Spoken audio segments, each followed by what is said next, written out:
Welcome, friends. You're listening to the Heart of Appalachia, and I'm John Hart. Tonight, we're stepping into a mystery that has haunted Mercer County for more than 3 decades. A story of a young mother, a quiet mountain community, and a disappearance that still echoes through the hills. This is a story of Brenda Gail Lambert and the night Blue Well lost one of its own. July 26, 1992, a warm summer evening in Blue Well, West Virginia. The kind where the mountains hold the heat long after the sun goes down. It was Brenda's little boy's first birthday. Family had gathered. There was cake, laughter, and the kind of simple joy that makes a home feel safe. But sometime around 9 p.m., Brenda stepped out of that house on Windmill Hill Road and vanished. No one saw her leave. No one heard a struggle.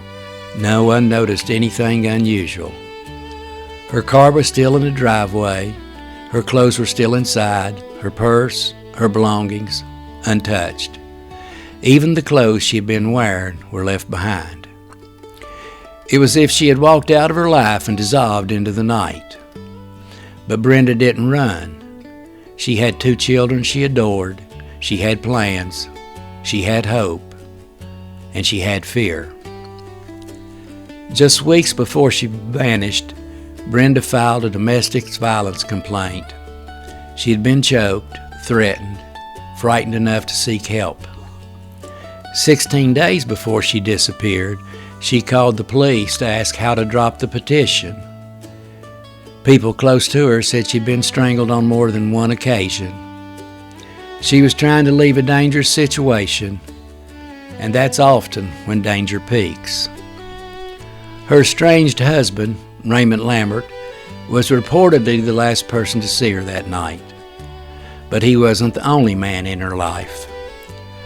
5 months after Brenda vanished, her boyfriend, Mark Anthony Cook, disappeared too. Gone without a trace, no body, no answers, no closure. Investigators believe the 2 cases are connected. 2 disappearances held together by fear, violence, and secrets. One male suspect even failed a polygraph test, but there wasn't enough evidence to charge him. In the mountains, we say the truth has a way of rising, but sometimes it rises slow. Brenda's parents died without knowing what happened to their daughter. Her 6 siblings, especially her sister Christy, have carried the weight ever since. They put up billboards, worked with investigators, and kept Brenda's name alive. But the mountains can hold a secret tight, and Blue Well is a place where people talk quietly, where rumors drift like fog, and where fear can silence a whole holler. Some say Brenda left with someone she trusted. Some say she never made it off that hill. Some say the truth is buried somewhere in the ridges around Brush Fork and Blue Well. But the truth is this: a 22-year-old mother of 2 vanished on her son's birthday, and no one has ever been held accountable. In Appalachia, we don't forget our missing. We carry them. We speak their names. We keep their stories alive so the silence doesn't win. Brenda was born in Williamson, lived in McDowell County, and settled in Mercer, a daughter of the coalfields, a child of the mountains.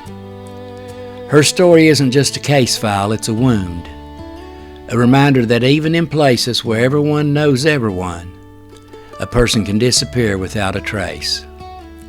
And that's the part that chills you, because if it could happen to Brenda, it could happen to anyone. As a son of these mountains myself, I feel this one deep.